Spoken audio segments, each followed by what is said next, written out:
데살로니가 전서 2장 13절로 16절입니다. 데살로니가 전서 2장 13절로 16절입니다.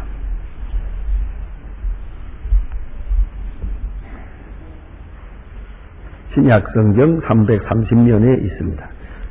데살로니가 전서 2장 13절부터 16절까지 저와 같이 한 목소리로 봉독하게 되겠습니다.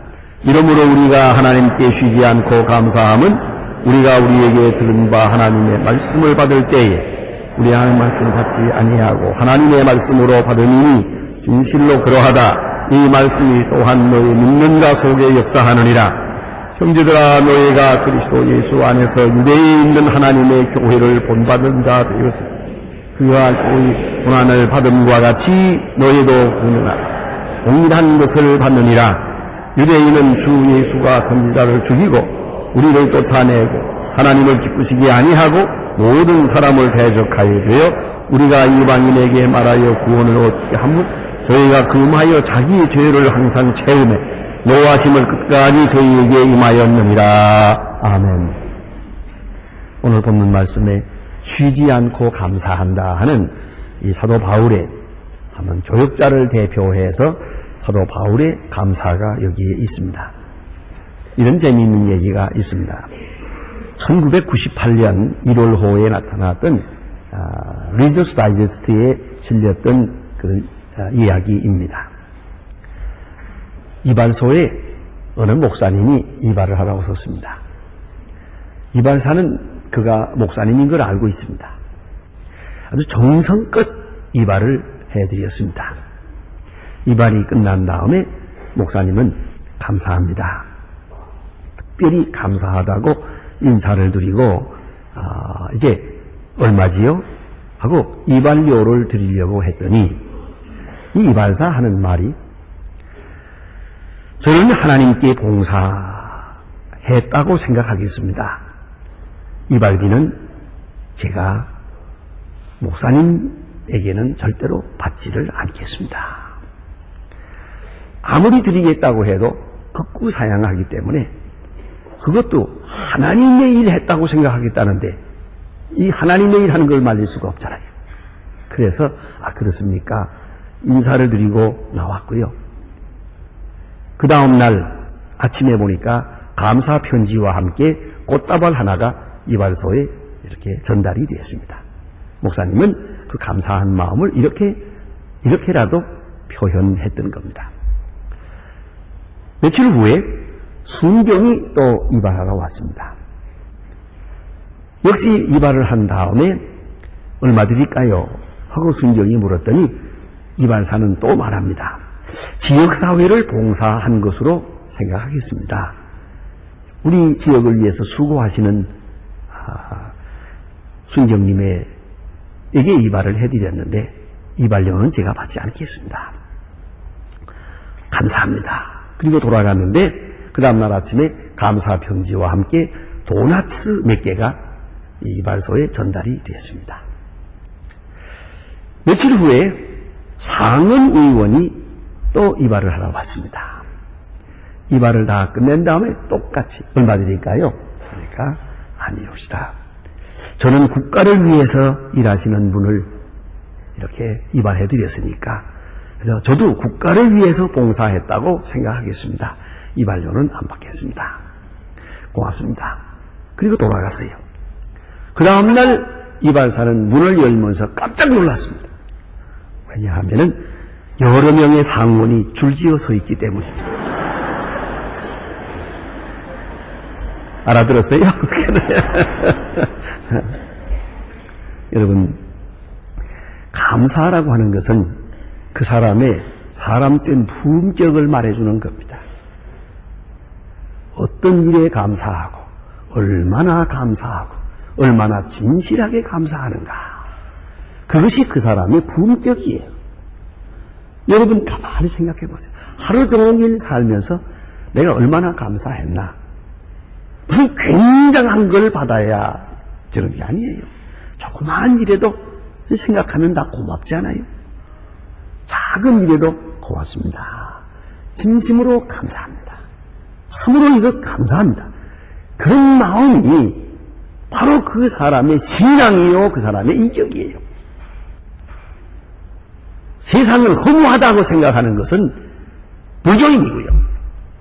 세상은 참으로 아름답다 생각하는 것이 기독교인이에요. 모든 일이 이렇게 고마울 수가 없어요. 생각할수록 고마운 거예요. 더구나 깊은 세계, 깊은 은혜를 생각하면서 다른 사람 생각하지 못하는 것까지 생각하면서 감사하는 거죠. 그것이 바로 그리스도인이요, 그리스도인의 품격이라고 생각합니다. 그 중에도 특별히 생각할 것은 우리가 추상적인 감사가 많아요. 그저 쉽게 그저 감사합니다, 감사합니다 이렇게만 말하지 그 감사가 구체적이 못 될 때가 있어요. 그저 그냥 감사, 그냥 감사하다고 하면 어떻게 되느냐? 이건 처세술이에요. 이건 장사 속이에요. 그래서 그 백화점 조면들이 가는 사람 오는 사람에게 감사합니다, 또 오십시오. 나도 또 오십시오는 안 했으면 좋겠더만 그냥 감사합니다만 하면 되지. 또 오십시오라는 말을 하나만 한 말이에요. 잘못하는 거예요. 그 듣기가 별로 좋진 않아요. 감사하다는 말까지 뜻이 희석되고 말아요. 감사합니다. 끝이요. 그래야지. 또 오십시오. 그러니까 영 맛이 재미가 없어요. 그렇지 않습니까? 순수해야 됩니다. 그리고 추상적이어서는 안 되고 이 장사 속이 돼서는 안 되는 거예요. 이게 이렇게 정세적 감사, 이것은 어떤 의미에서 심리적으로 보면 아첨하는 일이 옵시다. 그러면 감사도 구체적으로 이루어져야 돼요. 이러해서 감사합니다. 이러이러하니 감사합니다. 그게 확실해야 된다는 말씀이에요. 자, 이런 얘기는 더 말씀을 드리지 않겠습니다. 오늘 본문에 나타난 이야기는 사도 바울이 가진 감사하는 마음이에요. 특별히 이것은 바울만이 아니라 복음을 전하는 교역자의 감사입니다. 교역자가 정말로 고마워하는 일이 뭔가, 여러분 오늘 저녁에 한번 배워보십시오. 제가 이 교역자로서 이 광목사가 여러분들 앞에 이 교인들과 상대하면서 제일로 고마워한 일이 뭐겠나? 어떤 일을 제게 해주고 어떤 물질을 주고 어떤 선물을 준다 해도 그것 가지고 고맙지 않아요. 전 그래서 죄송하지만 선물 받은 데 대해서는 그렇게 인사를 깊이 하지 않습니다. 왜냐하면 인사는 한 번 해야지 두 번 이상 하면 또 달라는 게 되거든요. 그러니까 그저 한 번 고맙습니다. 그건 된 거지요. 그러나 정말로 오늘 본문의 말씀대로 쉬지 않고 감사하는 거, 두고두고 감사하는 거, 아주 영원히 감사하는 거. 교역자가 어떤 감사를 하고 사나 한번 본문에서 사도 바울을 통해서 같이 공부할 수 있게 되기를 바랍니다. 그래서 감사는 먼저 하나님께 감사, 또 쉬지 않고 감사. 그뿐만 아니라 이 감사 속에 사도 바울 자신의 마음속에 기쁨과 충만함이 있어요. 심지어는 삶의 보람이 있어요. 너무 행복한 것이에요. 그런 감사예요. 교역자가 가진 감사, 바울의 마음속에 있었던 감사는 하나님께 감사해요. 기도할 때 신령한 마음 속에서 세상적인 세속적인 생각이 아니고 신령한 하나님과 만남의 관계 속에서 하나님 정말 감사합니다. 그런 하나님 앞에 기도하는 중에 감사하는 그런 감사였어요. 하나는 쉬지 않고 계속적으로 기억하고 감사하는 그런 감사였단 말입니다. 우스운 얘기입니다만은 어떤 어린아이가 어머니와 같이 이제 잠을 자게 되는데 엄마가 이 아이를 위해서 하나님 앞에 잠자리 기도를 드렸어요. 근데 어머니는 언제나 자식이 잘 되기를 바라는 마음이 있어서 이 시간에 그 기도하는 잠자리 기도 시간에도 무슨 소원이 많았어요. 공부 잘하게 해주시고 뭐도 해주시고 자꾸 얘기를 했어요. 하고 나서 잠 잘 자게 해주시고 꿈자리도 좋게 해주시고 한참 기도하고 나서 아멘 했더니 이 어린아이가 가만히 있더니 노래를 부르는 거예요. 교회에서 배운 즐거운 노래를 불러요. 그래서 엄마가 너 왜 기도한 다음에 노래를 부르냐? 얘가 얼마나 깨끗한 마음인가 보세요. 이 잠자리 기도 속에서 하나님께 너무 많은 문제를 드리고 하나님을 걱정 끼친 거 죄송해서 하나님을 기쁘시게 해드리려고 노래 불렀다고 했어요. 하나님을 좀 기쁘게 해드리려고. 근데 사실 그래요. 우리 기도가 하나님 앞에 잔뜩 걱정거리만 드리는 거예요. 그 알고 보면 소원이라는 건 사실 내 마음속에 있는 근심이거든요. 거기다 문제란 말이에요. 그건 감사가 아니에요. 이걸 전부 여쭙고 돌아가는 거예요. 예? 그러니까 하나님 마음을 슬프게 해드린 것이 괴로워서 나는 하나님을 좀 기쁘시게 해드리려고 노래를 부릅니다. 그랬어요. 우리가 쉬지 않고 하나님 앞에 감사의 기도를 드릴 수 있어야 돼요. 정말로 범사에 감사하고 쉬지 않고 감사의 기도를 드릴 수 있어야겠고요. 또 하나는 이 감사란 곧 행복한 마음이거든요. 마음 기쁜 곳에서부터 기쁨이 넘쳐야 돼요. 이 바울의 마음속에는 지금 다른 사람들이 생각할 수 없는 이 교육자만이 가지는 큰 기쁨이 있어요. 아주 비밀한 기쁨이 있어서 이렇게 쉬지 않고 감사하고 있다라고 말하고 있습니다. 그럼 뭐냐? 아주 가장 핵심적인 거예요. 우리에게 하나님의 말씀을 들을 때 그거예요. 하나님의 말씀을 전하고 하나님의 말씀을 듣고 바로 이 시간이 교육자가 존재하는 이유거든요. 그러니까 바로 이 시간이에요. 지금 예배드리는 바로 이 시간. 이 교육자는 이 시간이 제일 중요한 거예요. 어쩌면 이 시간을 위해 사는 거거든요. 그런데 이 시간에 어떤 일이 이루어지길 바라고 있느냐, 어떤 일이 이루어져야만 행복하냐, 그거예요. 이게 교육자의 행복의 극치입니다. 그건 뭐냐면 사람의 말로 듣지 아니하고 하나님의 말씀으로 들었다는 거죠. 이것이 바울의 마음을 기쁘게 했어요. 이게 교육자의 기쁨이에요. 이걸 잊지 말아야 합니다. 분명히 저는 지금 사람의 말을 하고 있어요. 때로는 사람의 지식을 얘기도 하고 조금 전에처럼 사람이 말하는 유머도 했어요. 그러나 이 모든 일을 통해서 저는 하나님의 말씀을 전하려고 하는 것이요. 전하는 자의 마음은, 전하는 자의 진실한 정체는 하나님의 말씀을 전하려는 것이요. 특별히 내가 성경을 읽고 내가 기도하면서 내가 명상하면서 이 계시적 영을 받아서 하나님의 말씀으로 받아들인 하나님의 말씀을, 내가 받아들인 말씀을 이제 교인들에게 소개해야 되겠어요. 설명을 해드려야 하는데 어떻게 설명하면 좋을까? 그래서 설교자가 맨 처음 강단에 설 때 어떻게 하면 이분들의 마음을 열까? 지금 마음이 전부 닫혀 있거든요. 근심, 걱정, 닫혀 있는데 이 마음을 열어야 되겠고요. 또 하나는 마음이 흩어져 있는 걸 모아야 되겠어요. 또 하나 있어요. 세속으로 기울어진 마음을 신령한 마음으로 바꿔놔야겠거든요. 그래서 마음을 활짝 열게 깨끗한 마음을 만들어 놓고 거기에다가 하나님 말씀을 전해야겠단 말이에요. 자, 그런데 문제는 어떻게 하면 하나님의 말씀을 전할까? 또 하나님의 말씀을 바로 전할까?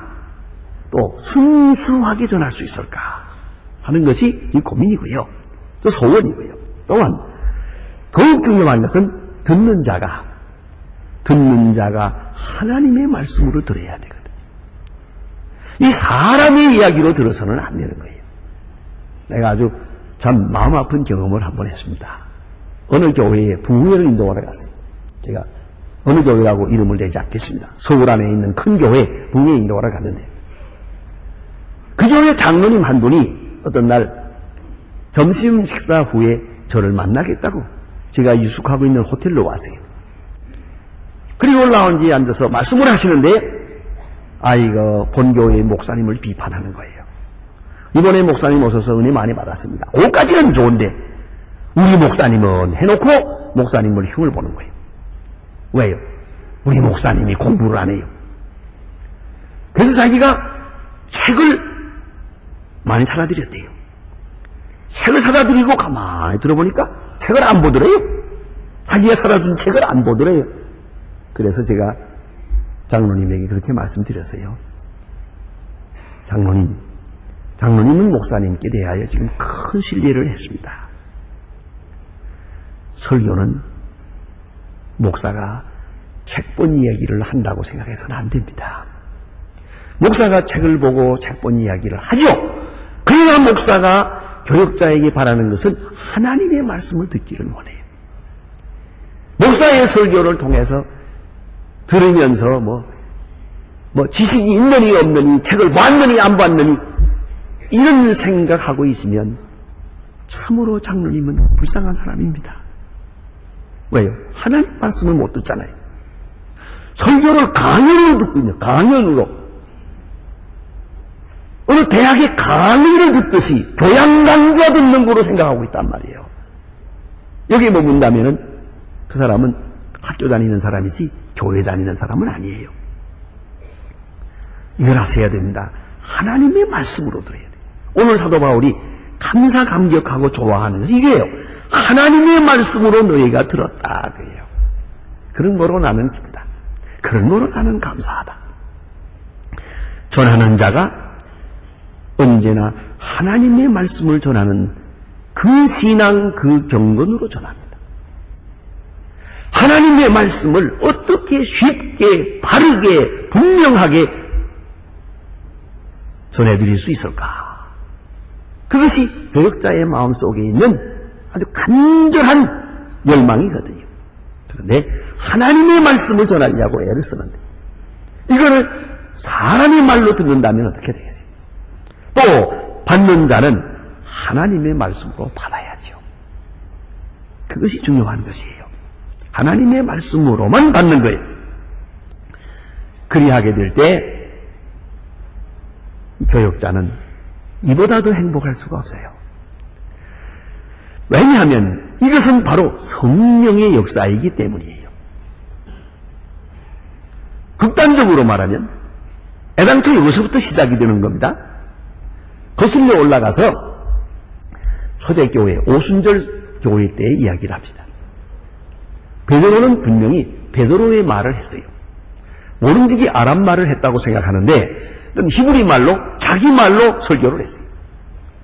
듣는 사람은 전부 성령이 중간에 통역을 해주어가지고 적어도 15개국 이상의 각 나라 사람들이 모였는데 전부 자기 말로 들었어요. 자기에게 주시는 하나님의 말씀으로 들었어요. 다시 말하면 방언이란 엄격하게 말하면 듣는 자와 말하는 자 사이에 하나님이 통역을 해주신 거예요.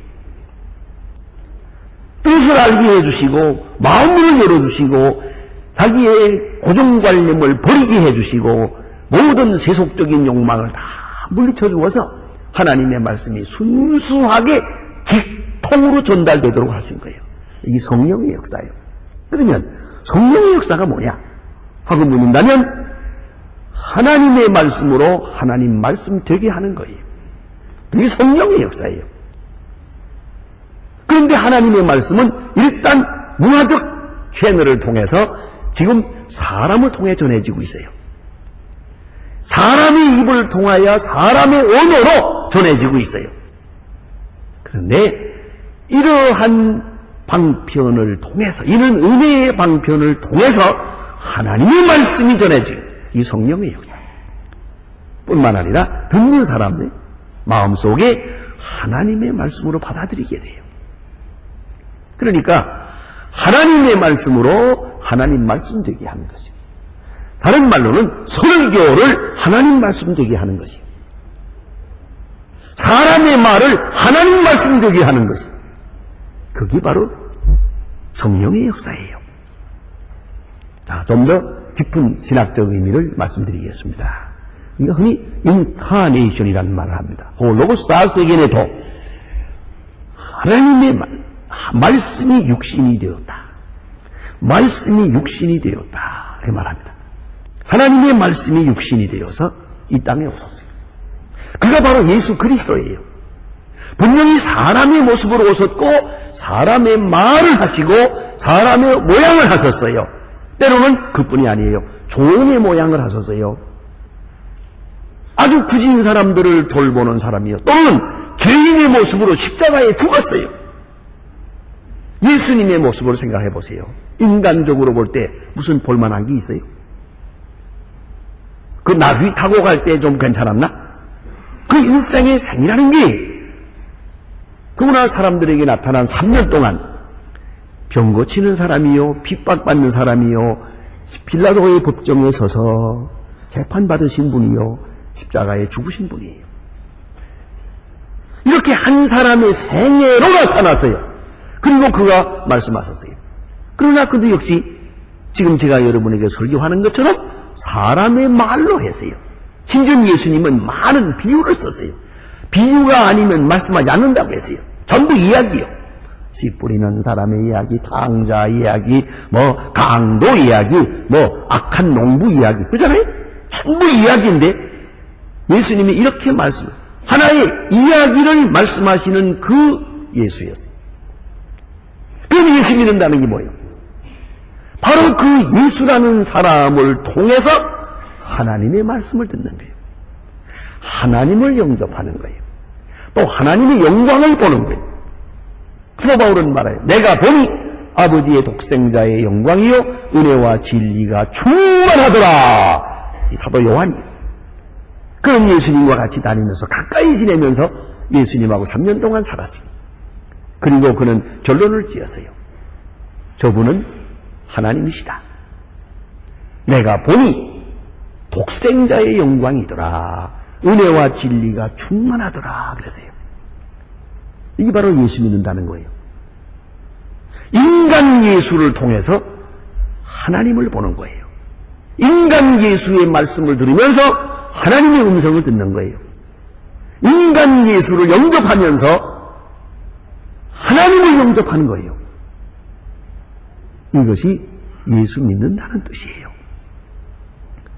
신학적으로 매우 중요한 거죠. 그러면 오늘도 마찬가지로 사람의 말을 통해서 하나님의 음성을 듣는 거예요.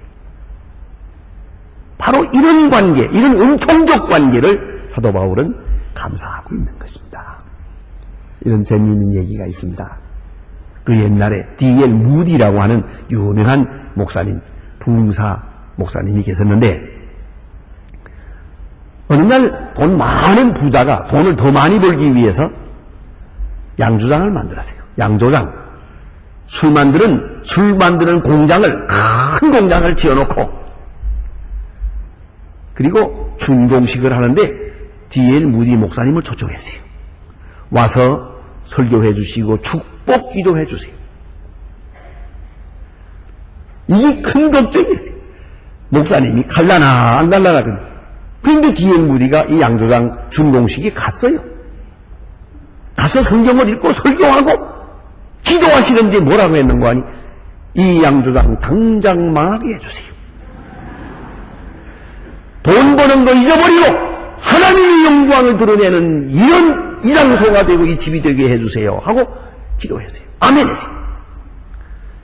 양조장 주인이 그것을 하나님의 말씀으로 듣고 하나님의 말씀으로 받고 당장 지어놨던 양조장을 흘려버리고 거기다 교회를 지었어요. 이게 실화예요. D.L. 무디의 말을, 목사님의 말씀을 하나님의 말씀으로 들은 거예요. 하나님의 말씀으로. 그래서 술공장을 다 지어놓고 준공식 해놓고 흘러버렸어요. 왜요? 하나님의 말씀이니까. 그걸 목사님의 말씀으로 들은 게 아니에요. 이게 바로 중요한 것이죠. 그런 거로 사도 바울은 생각합니다. 이렇게 하나님의 말씀을 하나님의 말씀으로 들어서 생명의 역사가 나타난단 말이죠. 그렇다면 바울이 감사할 것은 무엇입니까? 나를 통해 역사하시는 거죠. 나를 통해 역사하시는 게 너무너무 고마운 거예요. 교역자에게 종종 그런 질문을 받습니다. 목사님이 제일 즐거울 때가 언제입니까? 어느 때에 제일 즐겁습니까? 전 늘 대답합니다. 첫째는 설교를 한 다음에 많은 사람들이 인사를 하죠. 여기서 설교 듣는 모습을 보면서 은혜 받는 걸 제가 압니다만은 그래도 어떤 분이 내게 인사를 한다고 할 때, 인사 여러 가지입니다요. 많이 깨달았습니다. 많이 배웠습니다. 그런 사람도 있지만, 경찰 사투리인가 본데, 많이 욕봤어요. 그러더라고요. 그게 수고했다는 말이라 그러더만요. 여러 가지 인사가 있는데, 교역자를 제일 기쁘게 하는 인사는 뭐냐면, 오랫동안 제가 기도하던 제목이 있었습니다. 그런데 오늘 목사님의 설교를 통하여 하나님의 음성을 듣고 기도 응답을 받았습니다. 너무 고마운 거예요. 제가 어딘가 보관해 놨었는데 그 지금 너무 많은 책 중에 어디다 넣어놨는데 잊어버린 것 같습니다. 어디 있는지 모르겠는데요. 어느 날 한번 미국에서 오신 손님이 계셨어요. 그런데 그분이 영어로 미국 사람인데 이렇게 통역을 해서 들은 거지만도 그가 영어로다가 쭉 편지를 썼는데 내가 오랫동안 기도하던 제목이 있었는데 오늘 목사님 설교를 통해서 확실하게 응답을 받았습니다. 대단히 감사합니다. 그러고 영어로 편지를 써놓고 갔어요. 그건 내가 너무 소중해서 잘 보관했는데 너무 잘 보관해가지고 못 찾아요. 근데 이야말로 얼마나 행복한지 이런 말씀을 한번 듣고 나면은요 일주일 동안 밥을 안 먹어도 배불러요. 너무너무 행복. 왜? 이게 중요한 거예요. 사도 바울이 생각합니다. 바로 이것은 하나님이 나를 쓰시고 있다는 뜻이에요. God uses me to His purpose.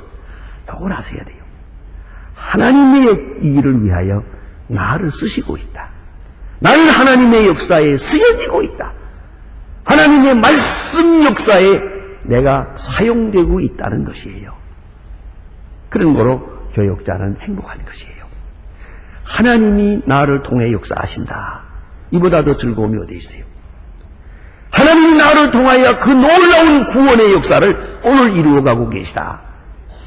거기에 내가 employed, 고용되고 있다. 사용되고 있다. 이보다 더 행복한 일은 없는 거예요. 확실하게 나를 통해 역사하는 거예요.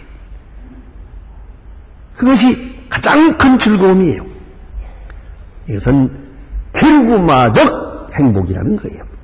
혹은 카리스마적 행복이라고 합니다. 또는 어떤 때 또 기쁘냐 하고 물으면 제가 그럽니다. 교인들 가운데 임종을 볼 때 제일 기쁩니다. 그래요. 임종하는 사람 두려움에 떨고 있어요. 얼굴이 새카매져요. 막 눈앞에 지옥이 보이는 것 같아요. 죽음을 앞에 놓고 고민해요. 그때에 목사가 권위가 있습니다. 그에게 하나님 말씀을 들려줍니다. 성경을 읽어줍니다. 위하여 하나님 앞에 기도합니다. 그럴 때 그 얼굴이 환하게 밝아져요. 그 새까마던 얼굴이 환하게 밝아지고 웃음을 가지고. 그리고 그 자리를 일었을 때 목사님 내일 아침 전당에서 만납시다 하고 인사를 해요. 제가 돌아오면서 생각합니다. 내가 무언데 한 사람을 사망을 이기고 하나님 앞에 가게 할 수 있단 말인가. 물론 그 은혜의 역사지요. 그러나 나를 통해서 한 사람을 구원한 것이야. 이게 얼마나 놀라운 일입니까? 그때 엄청난 기쁨과 행복이 있는 것이죠. 사도 바울은 지금 그래서 말합니다. 자, 너희들이 내게서 하나님 말씀을 들을 때 사람의 말로 듣지 아니하고 하나님의 말씀으로 들었다. 이것은 성령의 역사요. 이것은 하나님이 나를 쓰신다는 뜻이요. 이것은 하나님이 너희를 선택했다는 뜻이다. 세상교전서 1장에서 말했죠. 너희가 선택되었다는 뜻이다. 그런 거로 나는 행복하다. 그런 거로 쉬지 않고 감사한다. 라고 말하게 되는 겁니다. 또 나아가서는 오늘 본문에 보니까 핍박과 환난이 있다고 그랬어요. 핍박과 환난. 근데 이건 문제는 어떤 핍박, 어떤 고난을 당하느냐가 문제죠. 그것은 본문에서 말하기를 유대 사람들은 예수를 죽였고 선지자들을 죽였어. 그리고 기독교인들을 핍박하고 있습니다. 하나님을 기쁘시게 하지 않고 저들은 이방 전도하는, 이방인에게 전도하는 것을 방해하고 있습니다. 이건 아주 본질적인 거예요. 그런 핍박이 오늘 당신들에게도 있습니다. 당신들이 받고 있는 핍박은 아주 질 높은 것이에요. 예루살렘 교회가 받던 핍박이요, 예수를 십자가에 못 박는 사람들이 행하던 그 핍박을 우리가 당하고 있는 거예요. 이런 고난을 당한다는 것은 내가 그만큼 질 높은 인생을 살아가고 있다는 것을 말해주는 거 아닙니까? 그런 거로 감사하고 그런 거로 행복합니다. 그런 얘기예요. 예수님을 핍박하던 그분들이 오늘 당신들을 핍박하고 있습니다.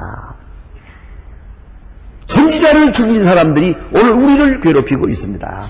우리가 당하는 고난이라는 것은 그만큼 높은 가치의 고난입니다. 그런 거로 나는 기쁩니다. 그런 거로 나는 하나님께 감사합니다. 그런 뜻입니다. 자, 하나님의 말씀으로 듣고 하나님의 말씀으로 들려지고 하나님의 말씀으로 간증하고 하나님의 말씀이 저들 속에 생명으로 역사하는 것을 볼 때 바울은 기뻤습니다. 내가 역사하는 게 아니고 하나님이 나를 통해 역사하는 거니까 그 위대한 역사를 보면서 너무 행복해서 쉬지 않고 하나님 앞에 감사하노라. 쉬지 않고 계속적으로 감사한다고 했어요. 이것이 바로 사도 바울의 마음속에 있었던 기쁨이요, 교역자가 누리는 기쁨이요, 우리가 다 같이 함께 감사해야 될 기쁨이라고 생각합니다. 기도하십시다.